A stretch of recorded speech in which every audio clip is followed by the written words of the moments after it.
fille nommée Amira.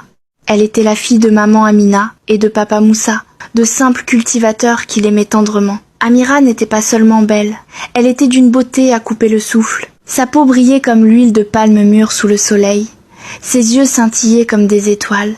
Ses lèvres étaient rouges et pleines, sa taille était fine, et sa longue chevelure noire tombait comme la nuit. On disait que les dieux avaient pris leur temps pour la façonner, mais derrière cette beauté se cachait un cœur rempli d'orgueil. Chaque matin, alors que les autres travaillaient déjà, Amira se levait, se lavait le visage, huilait sa peau, et s'asseyait devant le petit miroir que son père avait acheté chez un marchand. Elle tournait la tête à gauche et à droite, faisait la moue, battait des cils et riait. Qui est plus belle qu'Amira? Personne. Ni dans ce village, ni dans ce monde. Amira, tu es une déesse. Tu mérites d'épouser un roi. Pas n'importe lequel, mais le plus riche, le plus puissant et le plus beau de tous. Souvent, sa mère entrait dans la chambre et soupirait. Amira, viens m'aider à éplucher les ignames. Nous devons préparer le repas avant que ton père ne revienne du champ. Mais Amira répondait en soufflant. Moi, éplucher des ignames? Mes doigts sont trop délicats pour toucher ces tubercules sales. Que Idriss ou Karim le fassent.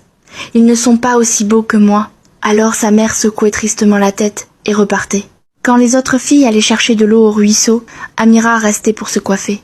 Quand les femmes balayaient la cour, elle s'asseyait pour se vernir les ongles avec de l'huile de palme et des pétales d'hibiscus écrasés. Quand tout le village se réunissait pour le travail communautaire, elle restait enfermée à poser devant son miroir. Même le miroir semblait lassé de voir son visage. Ses amies l'appréciaient, mais elle ne leur rendait jamais leur affection.